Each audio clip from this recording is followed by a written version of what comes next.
부자가 되는 방법을 연구하기로 시작하면서 저자 토마스 스탠리는 소위 말하는 부자 동네에 사는 사람들을 조사하기 시작했습니다. 그러다 값비싼 집에 살면서 고급 승용차를 몰고 다니는 사람들 중에 진짜 부자가 아닌 사람들이 더 많다는 놀라운 사실을 발견했습니다. 정작 부자들은 부자 동네에 살지 않았던 것입니다. 20년간 1만 2천 명에 달하는 부자에 관한 자료를 조사한 결과 그들의 공통점은 행운도, 유산도, 학력도 아닌 소비 습성에 있었습니다. 더욱 놀라운 것은 그들이 조사를 시작한 이후로 50년 가까이 흐른 지금도 이 사실이 변함없이 지켜지고 있다는 것입니다. 부를 쌓아주는 6가지 행동에 대해서 알고 싶다면 끝까지 들어보세요. 안녕하세요. 마인드 스위치입니다. 금일은 이웃집 백만장자, 변하지 않는 부의 법칙이라는 책을 가지고 이야기를 나눠보겠습니다. 이 책은 이 자수성가한 부자들이 어떻게 부를 축적했는지에 관한 40년간 조사 연구를 해온 부자학의 대가인 이 토머스 스탠리 박사가 이 수천 명의 이웃집 백만장자를 분석하고 펴낸 책입니다. 과거에 백만장자 불변의 법칙이라는 책이 출간되고 난 후 20년이 지난 지금의 백만장자들에게 어떤 변화가 생겼는지 이 급변하는 세상 속에서 이 3040 신흥 백만장자들은 어떻게 불을 쌓고 있는지에 대해서 면밀히 조사를 하고 이 딸 세라 스탠리 펠로 박사와 함께 이 수천 명의 부자의 행동 패턴을 분석했습니다. 그래서 부의 축적 공식을 7가지 법칙으로 정리를 해놓은 책이라고 할 수가 있습니다. 그래서 이 책에서 말하는 주요적인 내용들 같이 한번 보도록 하고요. 어떻게 해서 백만장자로 탄생이 됐는지 그 방법들을 살펴보도록 하겠습니다. 이 책에서는 이 수입의 저축을 굉장히 중요하게 강조를 합니다. 수입의 10%는 저축하라는 이 교육을 받았다고 하는데요. 이게 아버지 그리고 할아버지로부터도 이 이야기들을 계속 물려받았다고 합니다. 한 백만장자는 이 시급이 대학을 다니면서 시급이 6달러 50센트인 아르바이트를 할 때도 무조건 10%를 저축을 했다고 합니다. 그래서 친구들은 이제 그런 그 백만장자 전 백만장자죠. 지금 이제 저축은 진짜 직장을 잡은 다음에 하지 그래라고 친구들은 보면서 웃었다고 합니다. 그러니까 너무 적은 금액을 이제 금액 중에서 10%를 저축한다고 하니까 그거 저축해서 얼마나 된다고 하면서 이제 놀리는 거죠. 하지만 이제 그 습관들을 그때부터 이 백만장자는 계속 고수를 했던 겁니다. 결국에는 그 습관들이 계속 쌓이면서 소득이 늘고 그 저축액들이 계속 이제 늘어나면서 결국에는 그 저축액들이 백만장자를 만들게 됐던 거죠. 그래서 대단한 것들이 아니고 결국에는 그 작은 일들에서부터 시작을 했다는 겁니다. 이 작은 습관, 이 저축하는 습관이죠. 근데 저축하는 것도 딱 수입의 10%만을 이제 저축하는 습관을 가지고 있었던 건데 이 것들이 결국엔 쌓이다 보니까 나중에 결국에는 어마어마한 가치를 가지게 됐던 거죠. 그리고 이런 노력들이 계속 되다 보면서 부가 쌓이는 과정 속에서 자신은 일을 한다라는 거, 하루에 14시간을 일하는 것도 마다하지 않았다고 해요. 이게 그런 것들이 결국에는 이제 백만장자 마인드겠죠. 그래서 그럴 가치가 충분히 있는 어, 것이라고 이야기하고 있고요. 그리고 어떤 또 백만장자는 이 자신의 아버지가 이런 이야기를 했다고 해요. 나는 사람들이 소유한 것들에 감명을 받지는 않는다. 그들이 성취한 것에 감명을 받는다. 항상 내 분야에서 최고가 되려고 노력하고 돈을 쫓아다니지는 마라. 내 분야에서 최고가 되면 돈은 저절로 따라올 것이다. 라고 조언을 했다고 합니다. 아주 멋진 말이죠. 이 지금 자신이 어떤 돈을 벌기 위해서 돈을 쫓고 돈을 어떻게 하면 많이 벌까를 고민을 많이들 하지만 실제적으로 핵심은 내가 하는 일들을 얼마나 잘하고 그것들을 통해서 남들에게 얼마나 큰 좋은 영향력을 펼치느냐에 따라서 결국에는 그 수입이 갈리기 때문에 이런 조언을 했다라고 보여집니다. 결국엔 자신의 분야에서 그 전문성을 쌓고 거기에서 최고가 되면 돈은 결국엔 따라온다라고 조언을 했던 것으로 볼 수 있습니다. 자, 그리고 여기서 정말 제가 가장 중요하게 생각하는 부분이 있는데요. 바로 이 남들보다 절제하고 남과 다르게 생각을 하라는 겁니다. 이 저자가 부자들 연구하는 내내 이 가장 중요한 주제가 있는데요. 바로 절제력입니다. 어, 저자가 조사한 이 백만장자들은 이 절제력을 가장 중요한 성공 요인으로 꼽고 있습니다. 2000년에는 이 백만장자의 95%가 절제력이 그들의 성공에 결정적이었다라고 하는데 동의를 했고요. 2016년에는 91%가 절제력의 발휘를 중요한 성공 요인으로 평가를 했습니다. 소득을 이 재산으로 전환하는 데는 이 분명히 절제력이 요구가 된다는 거죠. 이 절제력은 결국엔 자신이 얼마나 벌고 얼마나 지출하는 줄 알고 이 흑자가 나도록 예산이나 지출 계획을 세울 줄 아는 것이 포함이 됩니다. 그래서 그 계산이 이제 들어맞게 해주는 것이 결국에는 절제력이라는 거죠. 그래서 절제력은 결국엔 재산을 모으게 해준다라고 하고 있습니다. 저축을 많이 할수록 투자 기회는 이제 더 많이 늘어나게 되는 것이고요. 그럼으로써 이 복리 이자가 계속 발생하게 되는 거죠. 그래서 확실하게 계속적으로 시장을 이길 수 있는 극소수의 투자자가 아니라면 이 빈번한 거래나 마켓 타이밍, 이색적인 투자를 하면서 복리 이자의 마법을 경험할 수는 없다는 거죠. 그러니까 어떤 대박을 노리면서 계속 가는 게 아니고 꾸준하게 내가 절제를 하면서 저축을 하고 모아가는 그 과정들이 이제 중요하다라는 거죠.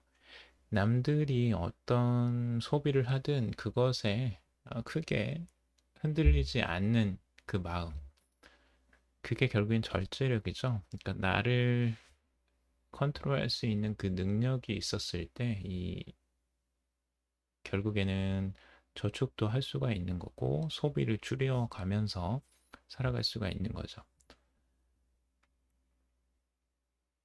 그래서 이 부분은 저도 굉장히 중요하다고 보여지고요. 그리고 경제적 성공 방정식에 8가지 핵심 요소가 있습니다.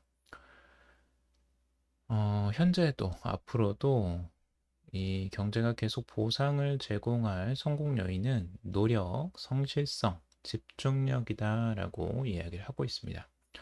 아주 기본적인 부분이죠. 노력과 성실성과 집중력. 그리고 저조한 학업 성적이 생산적인 방향으로 나아가는데 방해가 되지 않도록 하라고 하고 있습니다. 그리고 세 번째는 이제 경제적 모험을 감행할 용기를 가지라고 하고 있습니다. 이게 무슨 말이냐면 결국엔 실패를 극복하는 법을 배우라는 거죠. 어떤 모험이든 거기에서 실패를 할 수도 있지만 그 실패를 극복하는 방법을 배우는 게 필요한 거고요. 네 번째는 독특하고 수익성이 있을 뿐만 아니라 자신이 사랑하는 직업을 선택을 하라고 말을 하고 있습니다. 자신이 사랑하는 직업이라는 건 결국엔 자신의 적성에 맞고 자신이 좋아하는 직업을 가지라는 말이겠죠. 그리고 신중하게 배우자를 고르라고 합니다. 많은 백만장자들이 함께 경제적 성공을 추구할 수 있는 배우자와 결혼을 했다고 하고요. 그리고 경제적으로 생산적인 가정을 꾸리라고 합니다. 그러니까 새 것을 계속 사기보다는 수리해서 손질해서 쓰는 것을 좋아한다고 합니다. 그리고 집을 고를 때는 이 백만장자들의 선례를 따르라고 하고 있습니다. 네, 적극적으로 조사하고 검색하고 협상을 하라는 거고요. 그리고 균형 잡힌 생활 방식을 채택하라고 합니다. 백만장자는 돈이 적게 드는 활동을 즐긴다고 합니다. 그래서 가족이나 뭐 친구와 즐겁게 어울리는데 많은 돈이 꼭 필요하진 않다라는 거죠.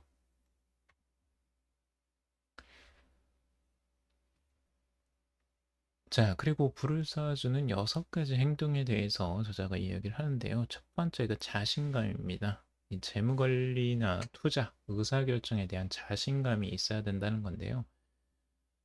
이런 이제 질문을 던져요. 나는 편안하게 가정의 중요한 재무적 결정을 내린다. OX로 한번 여러분들이 체크를 해보시고요. 여기서 이제 그 자신감이라는 부분이 무엇을 이야기하는지를 우리가 좀 봐야 되는데요. 똑같이 그런 부분이 있어요. 그러니까 직업과 관련된 목표에 도달하는 데 있어서 어떤 지능이 비슷한 사람이 있습니다. 같은 환경에서 번듯한 직장을 가진 부모와 비슷한 가족 구성원, 그리고 높은 SAT 점수, 그리고 똑같은 학점의 관심사와 진로 계획까지 비슷한 사람이 있습니다. 그런데 왜 한 사람은 다른 사람보다 훨씬 높은 수입을 올리고 있을까 하는 거죠. 어떤 사람은 높은 수입이 나고 어떤 사람은 수입이 낮은 거예요. 이게 왜 그러냐면 여기에서는 자기 개념, 그러니까 결국에는 더 구체적으로 말하면 핵심 자기 평가 때문일 수 있다라고 저자는 말하고 있습니다. 핵심 자기 평가란 이 자신의 가치에 대한 믿음, 그러니까 새로운 상황에서의 전반적인 효능감, 자신의 결정과 그에 따른 결과를 통제할 수 있다는 그 믿음을 말합니다. 그래서 이 낮은 수준의 스트레스와 그리고 불안을 포함하는 일련의 이 심리적인 특성들을 말하는 건데요. 결국엔 자신을 얼마나 믿고 있느냐, 자기 자신의 가치에 대한 믿음이 얼마나 크느냐 하는 거죠. 그래서 이런 부분이 클수록 자신의 수익적인 부분에도 영향을 미친다는 거죠. 자기 자신을 제대로 믿으면 믿을수록 자기가 하는 활동들, 행동들, 그리고 그 결과들에 대한 믿음도 클 수밖에 없습니다. 그리고 그런 결과들이 잘 나오게 만드는 하나의 그 중요한 원인이기도 하죠. 만약 그렇다면 그들이 이제 실패를 할 때도 당연히 있죠. 실수를 할 때도 있고, 그럴 때 다시 한번 이 회복하는 그 회복 탄력성을 가지고 있는 사람들은 누구냐? 결국에는 자기 자신을 잘 믿는 사람인 거죠. 결국에는 나는 해낼 것이다라는 믿음을 가지고 있는 사람은 그것에 대해서, 그 실패에 대해서 계속 매여 있는 게 아니고, 다시 한번 또 시도해 볼 수 있는 그런 힘을 발휘할 수 있는 거죠. 그래서 이게 결국엔 연결성이 있는 겁니다. 자신에 대한 자신감, 자신을 믿는 마음들이 그만큼 중요하다라는 거고요. 이 심리적인 요소가 결국엔 자신을 많이 판가름하죠. 그리고 두 번째는 이제 절약입니다. 꾸준한 저축, 지출을 줄이기 위한 노력과 이 예산을 준수하는 이런 태도를 말합니다. 이 책에서도 항상 말하는 게 이 소비를 줄이고 저축하는 그 습관들이 굉장히 중요하다라는 걸 계속 강조하고 있습니다. 어떤 대단한 대박을 치는 그런 능력들보다 이걸 더 강조를 하고 있습니다. 그러니까 평범한 사람들도 결국에는 어떻게 자신의 소비 습관을 관리하고 저축을 많이 하느냐에 따라서 다른 결과를 만들어낼 수 있다는 거죠. 그리고 세 번째는 책임감입니다. 나의 행동이나 능력, 경험이 부에 영향을 준다라는 겁니다. 그래서 운은 성공에 큰 역할을 하지 않는다고 여기서 이야기를 하고 있는데요. 결국엔 나의 행동, 그것에 대한 책임감. 책임감이라는 건 결국엔 내가 하는 모든 이 일어나는 일들에 대해서 내가 책임을 지겠다라는 그 마음가짐이죠. 그래서 안 좋은 일이 일어났어요. 안 좋은 일이 일어나면 우리는 보통 어떻게 하냐면, 아, 내가 경제적으로 지금 안 좋은 건 지금 시장이 안 좋아서 그래. 아니면, 아, 저 사람이 지금 실수를 해서 내가 지금 이렇게 실패를 했어. 라고 그 책임을 다른 사람한테 떠넘기는 경우에는 자기의 통제권을 그 사람한테 넘기거나 아니면 환경에 넘겨버리는 게 돼버리는 거죠. 하지만 진짜 책임감을 가진 사람들은 그런 것들도 자기의 책임으로 돌려서 자기가 컨트롤할 수 있게 만드는 거죠. 결국에는 내가 그 부분을 통제하지 못했고 내가 그걸 알아차리지 못했기 때문에 다음에는 이런 방법으로 해보자 라고 스스로 계획을 바꾸고 또 조정해보는 그런 행동들을 할 수 있는 겁니다. 그래서 책임감이 중요하다고 하는 거고요. 그리고 네 번째는 사회적 무관심입니다. 최신 소비재나 사치품, 옷, 자동차를 사라는 이 사회적 압력을 이겨낼 수 있는 이 소비와 저축의 습관입니다.